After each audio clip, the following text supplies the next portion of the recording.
दूसरा है बेटा, the chief executive officer of every political party has to file the return of income of the party if the total income of the party without giving effect to the provisions of section fill in the blank दे रखा है exceeds the maximum amount not chargeable to income tax। देखो, generally जो ITR file करने का section होता है वो 139 subsection 1 होता है, लेकिन कुछ स्पेसिफिक असेसी के लिए कुछ स्पेसिफिक सेक्शन भी बनाए गए हैं, जैसे कि पॉलिटिकल पार्टी के लिए बनाया गया है 139 सबसेक्शन 4B। तो जैसे चैरिटेबल ट्रस्ट के लिए अलग से बनाया गया है, पॉलिटिकल पार्टी के लिए अलग से बनाया गया है, कुछ साइंटिफिक इंस्टीट्यूशंस होते हैं उनके लिए अलग से सेक्शन बनाया गया है। जो पॉलिटिकल पार्टी के लिए सेक्शन होता है वो है 139 सबसेक्शन 4B। देखो, पॉलिटिकल पार्टी के लिए एक एग्जम्पशन मिलता है जो सेक्शन 13A में प्रोवाइड किया जाता है। एग्जम्पशन, जो पॉलिटिकल पार्टी होती हैं उनकी इनकम सेक्शन 13A के अंदर एग्जेम्प्ट होती हैं।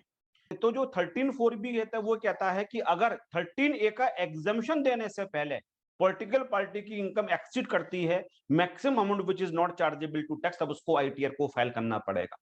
इस तरीके से समझ लो, पॉलिटिकल पार्टी के लिए एग्जम्पशन लिमिट होती है 2,50,000। जो स्लैब वाली लिमिट होती है वो पॉलिटिकल पार्टी पे एप्लीकेबल होती है। तो 2,50,000 रुपए तक पॉलिटिकल पार्टी के लिए आईटीआर को टैक्स नहीं पे करना पड़ता है। अब सपोज करते हैं किसी पॉलिटिकल पार्टी की इनकम दे रखी है 10 लाख रुपए, और उसने क्या किया, एग्जम्पशन क्लेम कर लिया under section 13A,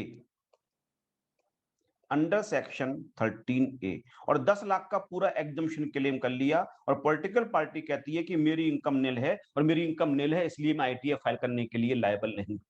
section 139 sub section 4B कहता है नहीं, एग्जम्पशन 13A का बेनिफिट देने से पहले अगर ये बेनिफिट आपको नहीं दिया जाता 13A का, तो आपकी इनकम फिर अगर एग्जम्पशन लिमिट को एक्सीड करती है तो बिल्कुल ठीक बात है। अगर 10 लाख का एग्जम्पशन नहीं दिया जाएगा तो पॉलिटिकल पार्टी की जो इनकम है वो 10 लाख रुपए हो जाएगी, वो एग्जम्पशन लिमिट को एक्सीड कर जाएगी, 250 को एक्सीड कर जाएगी। इसका मतलब पॉलिटिकल पार्टी के लिए आईटीआर फाइल करना जरूरी होगा।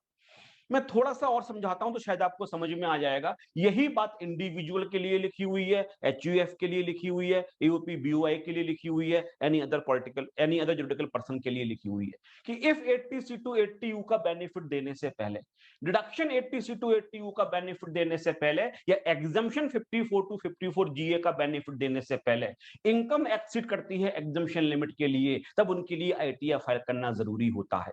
इस तरीके से समझो, कोई मिस्टर एक्स है, वो कहता है मेरी इनकम 4 लाख रुपए है, और सर मैंने 80C का बेनिफिट ले लिया था 1.5 लाख रुपए का। इसके बाद सर मैंने 80G में डोनेशन दे दिया था 50,000 रुपए का। तो सर मेरी जो टोटल इनकम है वो रह जाती है 2 लाख रुपए, और ये एग्जम्पशन लिमिट को एक्सीड नहीं करती है, इसलिए मैं आईटीआर के लिए फाइल नहीं करूंगा। गलत।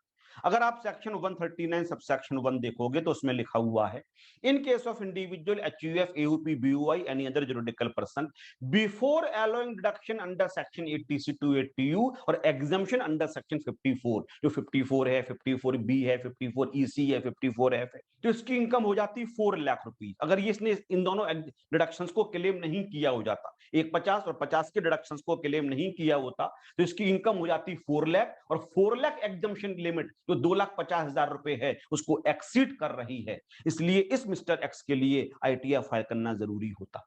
बिल्कुल इसी लाइन पे बनाया गया है सेक्शन 139 सब सेक्शन 4B, क्योंकि पॉलिटिकल पार्टी की ऑलमोस्ट पूरी की पूरी इनकम एग्जेम्प्ट होती है अंडर सेक्शन 13A। तो पॉलिटिकल पार्टीज क्या करती हैं, 13A के अंदर एग्जम्पशन को क्लेम कर लेती हैं, और उसके बाद ये कहती हैं क्योंकि हमारी इनकम तो एग्जम्पशन लिमिट एग्जम्पशन लेने के बाद जीरो हो गई, हमारी टैक्स लायबिलिटी जीरो है, हमें आईटीआर को फाइल करना जरूरी नहीं है। इसलिए स्पेसिफिक सेक्शन बनाया गया 139 सब सेक्शन 4B। सोचो, करोड़ों रुपए की इनकम होगी किसी पॉलिटिकल पार्टी की, अब ये भी आईटीआर को फाइल नहीं करेंगी। क्यों नहीं फाइल करेंगी? क्योंकि 13A का एग्जम्पशन लेने के बाद इनकी इनकम ऑलमोस्ट जीरो हो जाएगी। तो ये सब पॉलिटिकल पार्टी जितनी भी हैं ये अपनी आईटीआर को फाइल करें, इसलिए स्पेसिफिक सेक्शन 139(4)B बनाया गया और लिखा गया एग्जम्पशन 13A का बेनिफिट देने से पहले अगर इनकम एक्सीड करती है एग्जम्पशन लिमिट के लिए, तब इनको आईटीआर को फाइल करना जरूरी हो जाएगा। तो 13A(D) is the correct answer. What is the due date of filing the return of income in case of company who is required to furnish a report in form number 3 CEB under section 92E? International transaction पे based ये वाला section है, बहुत ध्यान से देखना है इसके लिए। इंटरनेशनल ट्रांजैक्शंस में जब भी आप एंटर करते हो तो आपको एक रिपोर्ट फाइल करनी पड़ती है सेक्शन 92E के अकॉर्डिंग, और वो रिपोर्ट जिस फॉर्म के अंदर जाती है, किसी भी चार्टर्ड अकाउंटेंट से आपको वो रिपोर्ट लेनी पड़ती है। जितने भी इंटरनेशनल ट्रांजैक्शंस आपने किए हुए हैं उनकी डिटेल्स आपको फर्निश करनी पड़ती है, और वो फॉर्म नंबर होता है CEB। ये बात मैं आपको बताते हुए चलूं कि इनकम टैक्स एक्ट के अकॉर्डिंग ये वो आपके एग्जाम के अंदर ये क्वेश्चन भी पहले आ चुका है फॉर्म नंबर 3 CEB का। यस, ये फॉर्म नंबर लिखने के लिए भी आपके एग्जाम में पहले आ चुका है कि कौन से फॉर्म के अंदर 92 की रिपोर्ट को फर्निश किया जाता है या फाइल किया जाता है। तो क्योंकि ये जो रिपोर्ट फाइल करनी होती है, इसको फाइल करने की लास्ट डेट होती है 30 November of the assessment year. और ये असेसमेंट करने के लिए एक बहुत बड़ा असेसिंग ऑफिसर के पास वेपन होता है कि असेसी ने सही पर्टिकुलर्स के लिए डिक्लेयर किया है या नहीं किया है। इसलिए इस केस में जो ITF फाइल करने की लास्ट डेट होती है वो 30 नवंबर ऑफ द असेसमेंट कर दी गई है। दोनों बातों को समझने की कोशिश करो। इन जनरल तो हमें ये पता है कि ITR को फाइल करने की लास्ट डेट दो होती है, या तो 31 जुलाई ऑफ द असेसमेंट ईयर या 31 October of the assessment year. Company के लिए तो हमेशा 31 अक्टूबर ही होती है, लेकिन कंपनी के अलावा कोई भी असेसी होता है, अगर बुक्स ऑफ अकाउंट्स ऑडिट होना जरूरी होते हैं तो 31 October of the assessment year, और बुक्स ऑफ अकाउंट्स ऑडिट होना जरूरी नहीं होते हैं तब 31 जुलाई ऑफ द असेसमेंट ईयर। लेकिन अगर if you enter in the international transactions, international transactions में आप एंटर करते हो तो एक रिपोर्ट फाइल करनी पड़ती है फॉर्म नंबर 3 CEB के अंदर सेक्शन 92E के अकॉर्डिंग, और ये रिपोर्ट फाइल करने की लास्ट डेट होती है 30 November of the assessment year. इसीलिए इंटरनेशनल ट्रांजैक्शंस वालों के लिए भी ITR फाइल करने की जो लास्ट डेट होती है वो होती है 30 November of the assessment year. इसलिए सही आंसर हो गया B, 30 November of the assessment year. One of the following can be carried forward even return of income is filed after due date। ये सेक्शन 80 पे बेस्ड है, और साथ में जो रिटर्न ऑफ लॉस का सेक्शन है 139(3) सब सेक्शन 3 पे बेस्ड है। मैं कितने सालों से एक्सक्लूसिवली फॉर CMA फाइनल के लिए टीच कर रहा हूं। बच्चे मुझसे कई बार पूछते हैं सेक्शंस याद करना क्या जरूरी है। अभी आगे आने वाले क्वेश्चंस देखोगे केवल सेक्शंस ही पूछे गए हैं। 8 या 9 क्वेश्चंस इसके अंदर इस तरीके के दे रखे हैं जिसमें केवल सेक्शंस ही बच्चों से पूछा गया है। तो सेक्शंस याद करना बहुत जरूरी है। अगर सेक्शन नहीं लिखोगे तो टीचर नंबर काट लेगा। अगर स्टडी मटेरियल के अंदर जो उन्होंने लिखे हुए क्वेश्चन उसके नीचे रीजन भी पूछा है कि आपका सही आंसर के पीछे आपका रीजन क्या है, वहां पे ये दोनों सेक्शंस आपको मेंशन करने पड़ेंगे। तो सेक्शन 80 और 139(3) इन दोनों को मिला के पढ़ते हैं तो हमें पता चलता है कि अगर बिजनेस लॉस के लिए, अगर कैपिटल लॉसेस के लिए, और loss from activities of owning and maintaining horses के लिए, जो आपका नॉन स्पेकुलेटिव बिजनेस लॉस होता है वो 72 में कैरी होता है, जो स्पेकुलेटिव बिजनेस लॉस होता है वो 73 में कैरी होता है, जो 35 AD का बिजनेस लॉस होता है वो 73A में कैरी होता है, जो शॉर्ट टर्म और लॉन्ग टर्म लॉस कैरी होते हैं वो 74 में कैरी होते हैं, और जो loss from activities of owning and maintaining resources है वो 74A में कैरी होता है। तो इन लॉसेस को अगर कैरी करना है तो return of loss must be filed with in time specified under section 139 sub section 1। जो डेट्स दे रखी हैं 31 जुलाई, 31 अक्टूबर या 30 नवंबर, उस डेट तक रिटर्न ऑफ लॉस के लिए फाइल कर दोगे तभी किसी लॉस को कैरी करके सेट ऑफ कर सकते हो। लेकिन जो मैंने अभी अभी लिस्ट बोली इसके अंदर एक तो इनकम फ्रॉम हाउस प्रॉपर्टी मैंने नहीं बोला, तो इनकम हाउस प्रॉपर्टी एक्सेप्शन होता है। अगर आप रिटर्न को ड्यू डेट के बाद भी फाइल करते हो तो भी हाउस प्रॉपर्टी के लॉस को आप कैरी करके सेट ऑफ कर सकते हो। और एक इसके अंदर मैंने नहीं बोला अनएब्जॉर्ब डेप्रिसिएशन। ये अनएब्जॉर्ब डेप्रिसिएशन सेट ऑफ के चैप्टर से ही गवर्न नहीं होता है, वो गवर्न होता है सेक्शन 32 सब सेक्शन 2 से। ये PGPP के सेक्शन से गवर्न होता है, तो जो सेक्शन 80 के प्रोविजंस हैं वो 32 सब सेक्शन 2 पे एप्लीकेबल होते ही नहीं है। इसका मतलब ये हो गया रिटर्न ऑफ लॉस को अगर ड्यू डेट के बाद भी फाइल करोगे तब भी अनएब्जॉर्ब डेप्रिसिएशन को कैरी करके सेट ऑफ कर सकते हो। तो दो एक्सेप्शन हो गए, एक loss under the head house property हो गया और एक अनएब्जॉर्ब डेप्रिसिएशन हो गया। इसमें पूछा गया है कि वन ऑफ द फॉलोइंग, केवल एक ही है, हाउस प्रॉपर्टी नहीं दे रखा है, तो सही आंसर हो गया अनएब्जॉर्ब डेप्रिसिएशन। इसको कैरी करके सेट ऑफ कर सकते हो इवन अगर आपने ITR के लिए ड्यू डेट के बाद फाइल किया हुआ है। इसके बाद return file under following sections can be revise under section 139 sub section 5। ये बहुत प्यारा क्वेश्चन। जब भी किसी भी तरीके का रॉन्ग स्टेटमेंट या ओमिशन होता है, 139 सबसेक्शन 5 रिवाइज रिटर्न का सेक्शन है, इसमें दो वर्ड लिखे हुए हैं, रॉन्ग स्टेटमेंट और द ओमिशन। तो किसी भी तरीके का रॉन्ग स्टेटमेंट या ओमिशन होता है तो आप उसको रिवाइज कर सकते हो। तो जब 139(5) को पढ़ोगे तो उसमें लिखा हुआ है जो आईटीआर 139(1) के अंदर फाइल की गई है या जो आईटीआर 139(4) के अंदर फाइल की गई है, इन दोनों के लिए रिवाइज कर सकते हैं। अगर मैं पुराने जमाने की बात करूं, आज से 7-8 साल पहले की बात करूं, तो बिलेटेड रिटर्न को रिवाइज नहीं किया जा सकता था। अगर आईटीआर आपने लेट फाइल करी है तो उसको रिवाइज करने की आपको चांसेस नहीं दिए जाते थे। लेकिन अब इनकम टैक्स में अमेंडमेंट कर दिया गया है कुछ साल पहले, वहां लिखा हुआ है 130(1) की आईटीआर को भी आप रिवाइज कर सकते हो और 130(4) की आईटीआर के लिए भी आप रिवाइज कर सकते हो। इसका मतलब ये हो गया ओरिजिनल जो आपने पहली बार फाइल करी थी उसको भी रिवाइज कर सकते हो, और 139(4) हो गई बिलेटेड जो आपने ड्यू डेट के बाद फाइल करी है, उसके लिए भी आप रिवाइज कर सकते हो। तो आप इसको भी कर सकते हो और इसको भी कर सकते हो। अब दूसरी बात ये आती है कि आपने 130(1) की रिटर्न को सपोज करते हैं 130(5) के अंदर रिवाइज कर दिया। अब इसके अंदर फिर दोबारा से कोई ओमिशन या रॉन्ग स्टेटमेंट है तो इसको फर्दर रिवाइज कर सकते हैं। सुप्रीम कोर्ट के डिसीजन से यस, जब 130(5) में आपने रिवाइज किया तो रिवाइज करने के बाद वो 130(1) की ही आईटीआर मानी जाएगी। तो जो एक बार रिवाइज हो चुकी है उसको फर्दर आप 130(5) के अंदर रिवाइज कर सकते हो। तो कंक्लूजन ये निकल के आया, जो 130(1) में पहली बार फाइल करी थी वो रिवाइज हो सकती है। लेट फाइलिंग जो करी थी 139(4) के अंदर उसको आप रिवाइज कर सकते हो, और एक बार जो 130(5) में रिवाइज की गई थी उसको फर्दर भी आप रिवाइज कर सकते हो। तो 130(5) भी फर्दर रिवाइज हो सकती है। तो इन तीनों आईटीआर के लिए रिवाइज किया जा सकता है, इसलिए D is the correct answer, all of the above. ये तीनों सेक्शंस में आईटीआर को फाइल किया गया है तो उनको रिवाइज किया जा सकता है। Assessment under following sections is termed as the scrutiny assessment. अब जो अभी अभी मैं आपसे कह रहा था, बच्चे मुझसे कई बार पूछते हैं कि सर सेक्शन याद करना क्या जरूरी है। देखो, सेक्शन लिखने के लिए आया, और ये क्वेश्चन जो 57 है ये मैंने डिजाइन नहीं करी। 57 के बाद के जो क्वेश्चंस होंगे वो सारे मैंने डिजाइन किए हुए मिलेंगे आपके लिए, जो अमेंडमेंट बेस्ड होंगे। लेकिन ये जो सारे के सारे क्वेश्चंस हैं स्टडी मैट के एंड में दे रखी हैं। स्टडी मैट में ही ये सेक्शन आपसे पूछा गया है कि स्क्रूटनी असेसमेंट का सेक्शन कौन सा होता है। तो तीन ही असेसमेंट होते हैं, आपको पता होना चाहिए। स्क्रूटनी असेसमेंट होता है, बेस्ट जजमेंट असेसमेंट होता है, और एक इनकम स्केपिंग असेसमेंट होता है। हालांकि एक असेसमेंट और भी होता था, जब सर्च असेसमेंट, जिसको सर्च जब रेट पड़ती थी घर पे, लेकिन अब इनकम स्केपिंग असेसमेंट और सर्च असेसमेंट को आपस में मिला दिया गया है। जो सर्च असेसमेंट के आपके प्रोविजंस थे, अब वो इनकम स्केपिंग असेसमेंट के संग मर्ज कर दिए गए हैं।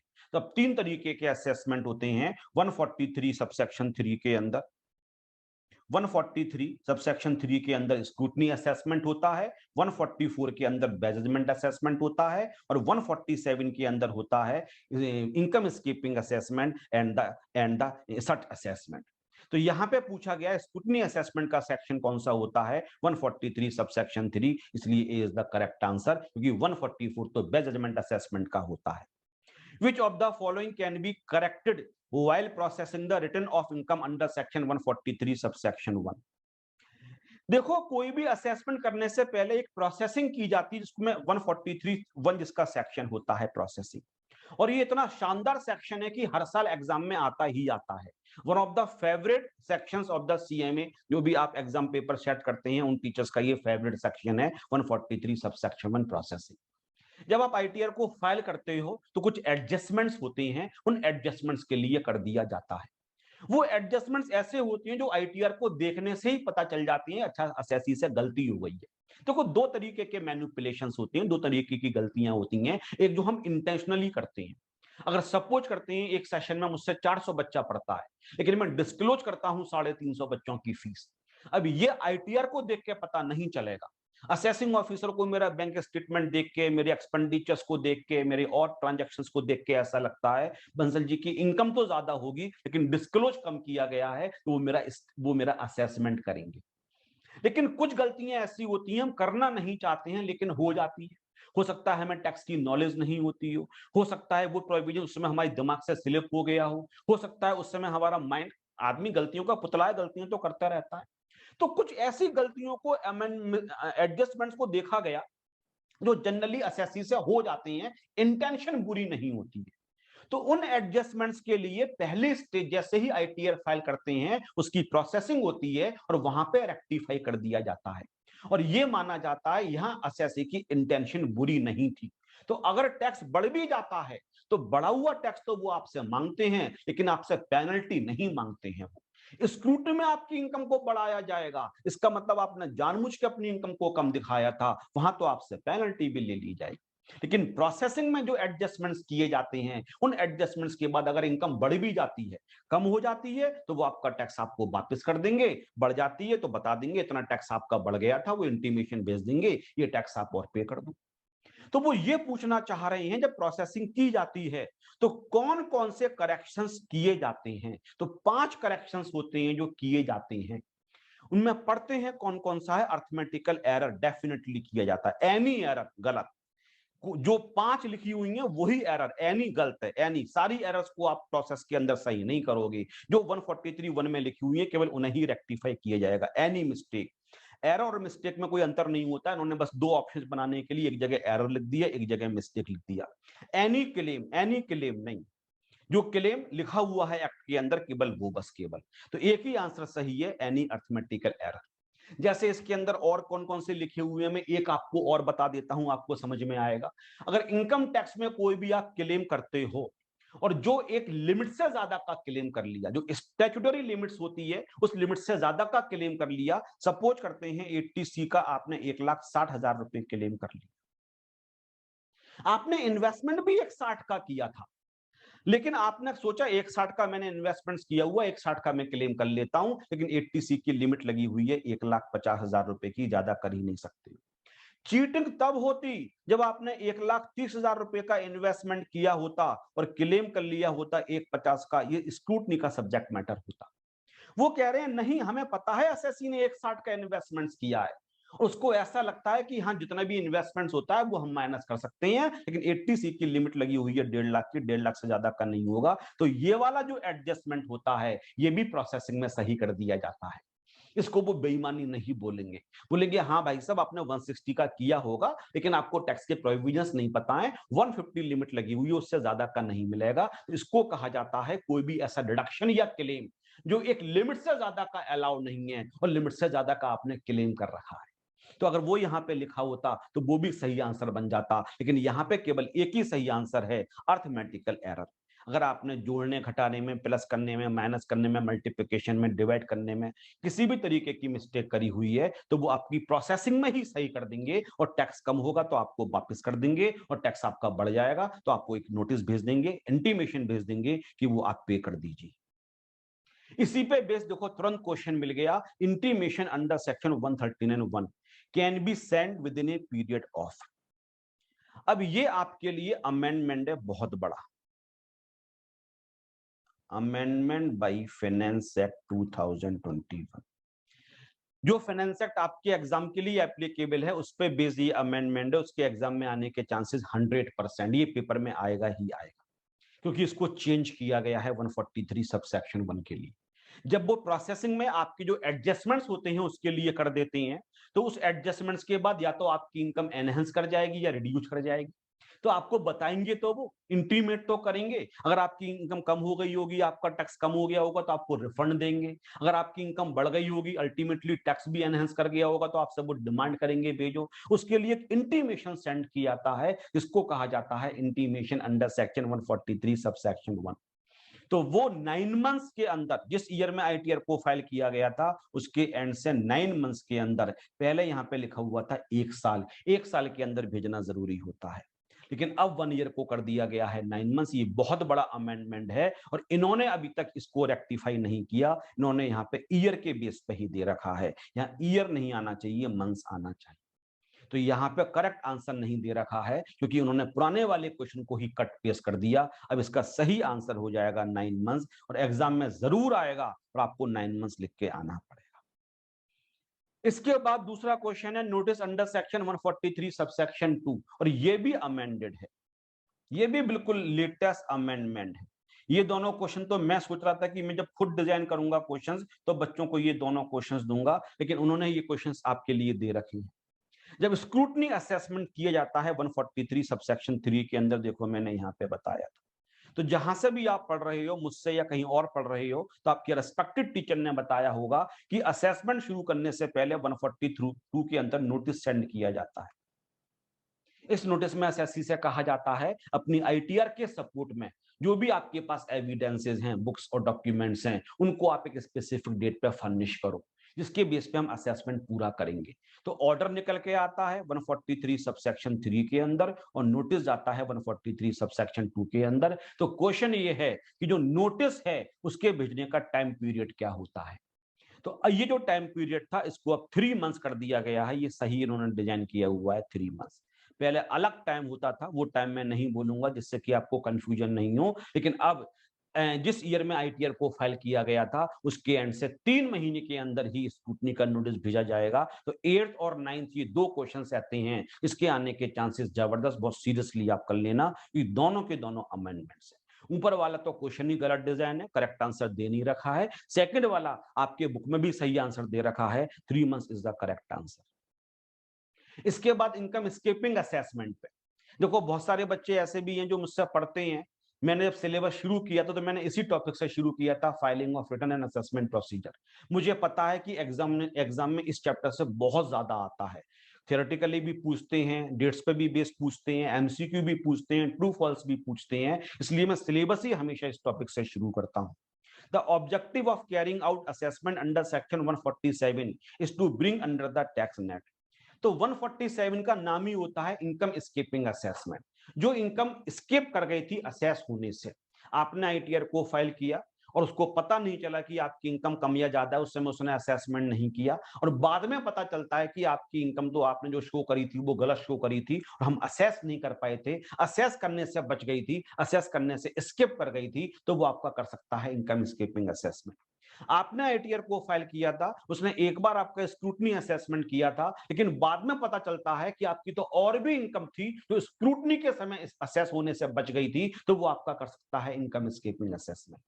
तो इनकम स्केपिंग असेसमेंट का पर्पज ही ये होता है जो इनकम पहले असेस होने से बच चुकी है उसको दोबारा से असेस कर दिया जाए।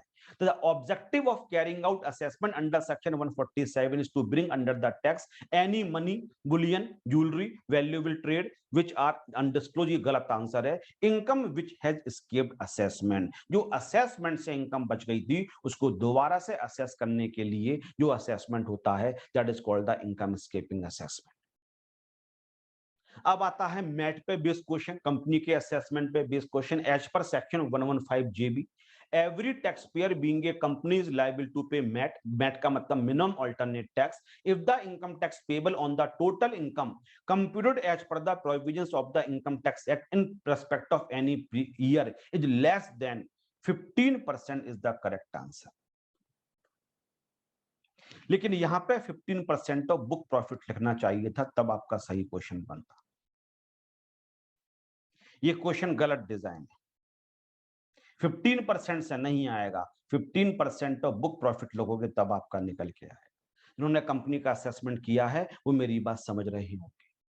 आप इनकम टैक्स में बहुत सारे बेनिफिट्स लेते हो, आपकी इनकम टैक्स लायबिलिटी बहुत कम चली जाती है, तो एक ऑल्टरनेट टैक्स वो निकालते हैं जिसको कहा जाता है मिनिमम ऑल्टरनेट टैक्स। आपके आपके बुक प्रॉफिट में, आपके प्रॉफिट में जो बुक्स ऑफ अकाउंट्स के according profit and loss account होता है उसमें बहुत सारे एडजस्टमेंट्स करने के बाद एक फिगर निकल के आती है जिसको कहा जाता है बुक प्रॉफिट, और इस पर टैक्स का रेट लगाया जाता है 15%। तो अगर 15% ऑफ बुक प्रॉफिट जो निकल के आया और आपका टैक्स अलग इससे कम होता है, जो एक्चुअल टैक्स था इससे अगर कम होता है, तो कंपनी को कम से कम पे करना पड़ता है 15% ऑफ बुक प्रॉफिट, और इसको कहा जाता है मैट मिनिमम अल्टरनेट टैक्स। तो जो एक्चुअल टैक्स लायबिलिटी जैसे निकालना टीचर सिखाएंगे वैसे निकाल लो, फिर बुक प्रॉफिट का 15% निकाल लो। जो एक्चुअल टैक्स लायबिलिटी होगी अगर वो 15% ऑफ बुक प्रॉफिट से कम होगी तो 15% ऑफ बुक प्रॉफिट आपको पे करना ही पड़ेगा, इसको कहा जाता है मैट। तो as per section 115 JB, every tax payer being a company is liable to pay MAT. वो कब मैट पे करने के लिए लायबल होगी, if the income tax payable, और ये income tax payable normal tax की बात हो रही है, नॉर्मल प्रोविजंस के अकॉर्डिंग टैक्स की बात हो रही है। If the income tax payable on the total income, वो टोटल इनकम जो इन जनरल निकाली गई है, computed as per the provisions of the income tax, मतलब जो नॉर्मल प्रोविजंस के अकॉर्डिंग निकाला गया है, इज लेस देन, अगर वो कम निकल के आता है, और किससे कम निकल के आता है, 15% ऑफ बुक प्रॉफिट से। तो पहले आज से 3 साल पहले 15 की जगह कोई और फिगर हुआ करती थी। वो फिगर मैं नहीं बोलूँगा, नया अमेंडमेंट नहीं है लेकिन 3-4 साल पुराना अमेंडमेंट है। अब यहाँ चल रहा है 15% ऑफ द बुक प्रॉफिट, इसलिए सी इज़ द करेक्ट आंसर। सी पे आप टिक करोगे तो आपको पूरे मार्क्स मिल जाएँगे। MAT shall not apply to any income accruing or arising to a company from. ज्यादातर बच्चे ये समझते हैं कि जो फॉरेन कंपनी होती हैं उन पे मैट नहीं लगता है।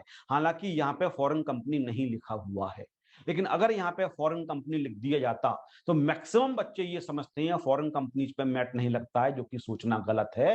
क्योंकि इनकम टैक्स में लिखा हुआ है एवरी कंपनी, देखो ऊपर भी लिखा हुआ है बीइंग ए कंपनी। जब कंपनी लिखा हुआ है तो इंडियन कंपनी को भी मैट के प्रोविजंस एप्लीकेबल होंगे और फॉरेन कंपनी के लिए भी एप्लीकेबल होंगे मैट के प्रोविजंस। तो यहाँ पे जो आपके लिए सही आंसर है वो है लाइफ इंश्योरेंस बिजनेस। जो लाइफ इंश्योरेंस बिजनेस करती हैं कंपनीज, स्पेसिफिकली उनको मैट के प्रोविजन से एक्सक्लूड किया गया है, क्योंकि मैट में आपको जनरली ज्यादा टैक्स पे करना पड़ता है। जो नॉर्मल टैक्स होता है वो 15% ऑफ बुक प्रॉफिट से कम आता है, तो आपको 15% ऑफ बुक प्रॉफिट पे करना पड़ता है। इसका मतलब ही क्या हो गया, जो आपकी एक्चुअल टैक्स लायबिलिटी थी उससे ज्यादा का टैक्स आपको पे करना पड़ा।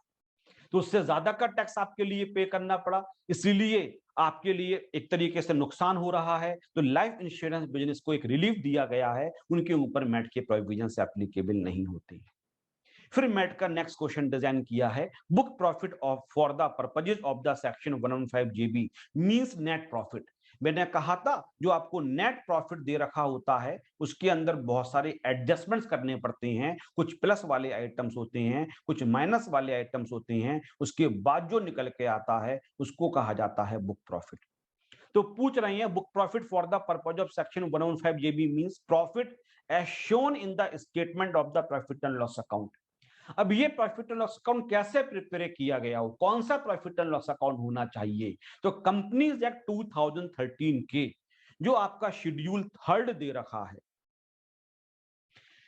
जो कंपनीज एक्ट 2013 के शेड्यूल थर्ड के अकॉर्डिंग जो प्रॉफिट एंड लॉस अकाउंट बनाया जाता है उसके अंदर हम आइटम को प्लस और माइनस करते हैं, इसके बाद बुक प्रॉफिट निकल के आता है। तो वो ये पूछ रहे हैं कि जो बुक प्रॉफिट निकालने के लिए हम नेट प्रॉफिट लेंगे वो कौन से वाले प्रॉफिट एंड लॉस अकाउंट का लेंगे। तो कंपनीज एक्ट 2013 का जो शेड्यूल थर्ड है, शेड्यूल थर्ड के अंदर एक फॉर्मेट दे रखा है कि आप कंपनीज के book profit and loss account इस तरीके से बनाओगे। वो जो नेट प्रॉफिट होगा उसके अंदर जब आप एडजस्टमेंट्स करोगे उसके बाद आपका बुक प्रॉफिट निकल के आएगा। C is the correct answer. In case of non corporate taxpayer, मैं हर 15 क्वेश्चंस के बाद आपके डाउट्स लूंगा, तो अगर कोई भी डाउट आपके मन में आप पेपर पेन पे लिख सकते हो, तो हर 15 क्वेश्चन के बाद मैं आपके डाउट्स लेता रहूंगा। इन case of non corporate tax payer, non corporate का मतलब हो गया जो कंपनी के अलावा कोई और भी असेसी है, individual, HUF, AOP, BOI, any other juridical person, firm, LLP भी इसके अंदर आ गए। तो जिस तरीके से कंपनी पे मैट लगता है उस तरीके से कंपनी के अलावा बाकी एसएससी पे एएमटी लगता है। तो कंपनी पे जो मैट लगता है सेक्शन 115 जेबी होता है और एएमटी का सेक्शन 115 जेसी होता है। तो जो मैट लगता है वो 15% के रेट से लगता है, लेकिन एएमटी लगता है 18.5% के रेट से। कंसेप्ट बहुत कुछ सेम है, बस वहां पे मिनिमम ऑल्टरनेट टैक्स है, यहाँ पे ऑल्टरनेट मिनिमम टैक्स है। जब किसी इंडिविजुअल फर्म और ईओपी बीओआई का टैक्स बहुत कम चला जाता है, सरकार कहती है इससे हमारा काम नहीं चलेगा, तो एक एडजस्टेड टोटल इनकम निकाली जाती है, उसके 18.5 के बराबर टैक्स तो आपको पे कम से कम करना ही पड़ता है, इसलिए कहा जाता है ऑल्टरनेट मिनिमम टैक्स। तो पहले मैट और एएमटी के रेट बराबर थे, अब डिफरेंट हो चुके हैं। अब जो आपका मैट का रेट है वो 15% है और एएमटी का रेट पुराना वाला चल रहा है 18.5% के रेट से लगाया जाएगा। Therefore A is the correct answer. इसके बाद every non corporate tax payer to whom the provisions of AMT apply is required to obtain a report from the chartered accountant in form number। जब भी आपके ऊपर EMT के provisions applicable होते हैं तो आपको एक चार्टर्ड अकाउंटेंट से एक रिपोर्ट लेनी पड़ती है, वो एक form number, specific form number होता है और वो ड्यू डेट से पहले पहले आपके लिए फाइल करनी पड़ती है। वो इस बात को अप्रूव करता है चार्टर्ड अकाउंटेंट की जो भी आपने अपनी एडजस्टेड टोटल इनकम निकाली थी वो सही तरीके से निकाली थी। जो फॉर्म नंबर होता है वो होता है 29C। मैट के अंदर जो फॉर्म होता है, याद करने का तरीका, मैट पहले आया था 29B होता है और एएमटी बाद में आया था, इसका फॉर्म नंबर 29C होता है। तो मैट बहुत पुराना प्रोविजन है जो कंपनी पे होता है, तो कंपनीज भी अगर मैट के लिए एप्लीकेबल होती हैं तो एक सीए से उन्हें एक रिपोर्ट फाइल करनी पड़ती है, वो रिपोर्ट फॉर्म नंबर 29B में जाती है।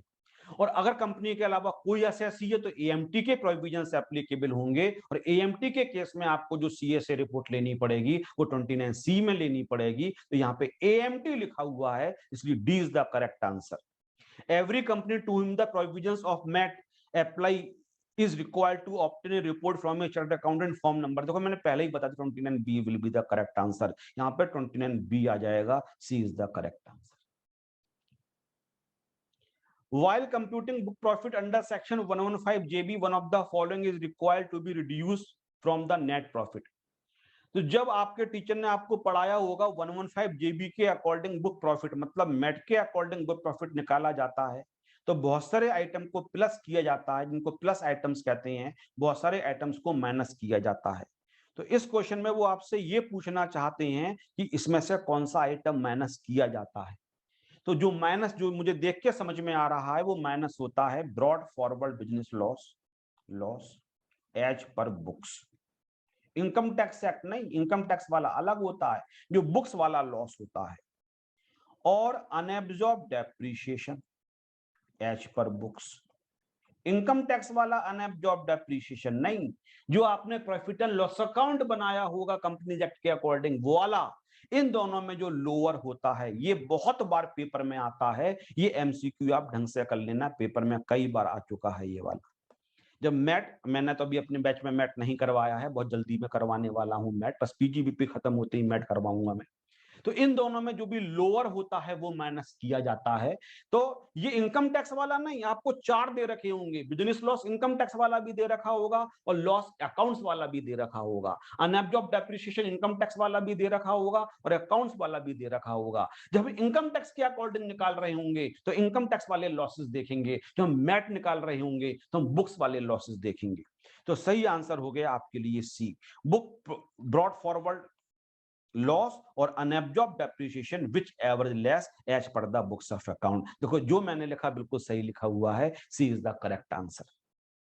While computing adjusted total income under section 115 JC, JC आपके लिए एएमटी के प्रोविजंस का मैंने अभी भी ऊपर सेक्शन बताया था, जो कंपनी के अलावा एप्लीकेबल होता है। जैसे हम मैट में बुक प्रॉफिट निकालते हैं, वैसे ही एएमटी में एडजस्टेड टोटल इनकम निकालते हैं। दो डिफरेंट असेसी हैं, इसलिए डिफरेंट टर्म्स का यूज किया जा रहा है। जब मैट करते हैं तो हम निकालते हैं बुक प्रॉफिट, और जब हम एएमटी के प्रोविजंस लगाते हैं तो हम निकालते हैं एडजस्टेड टोटल इनकम। तो हम जो टोटल इनकम होती है उसमें थोड़े एडजस्टमेंट्स करते हैं, और एडजस्टमेंट्स करने के बाद निकल के आ जाती है एडजस्टेड टोटल इनकम। और इस पे लगा देते हैं 18.5%। मेरी 2 वीडियो पड़ी हुई हैं एएमटी की यूट्यूब के ऊपर, वहां जाके भी देख सकते हो। तो एएमटी में हम जब करते हैं तो पहले हम लिख लेते हैं प्रॉफिट, जो आपकी टोटल इनकम होती है उसके लिए हम लिख लेते हैं। फिर इसमें हम 3 चीजें ऐड करते हैं, बस 3 चीजें।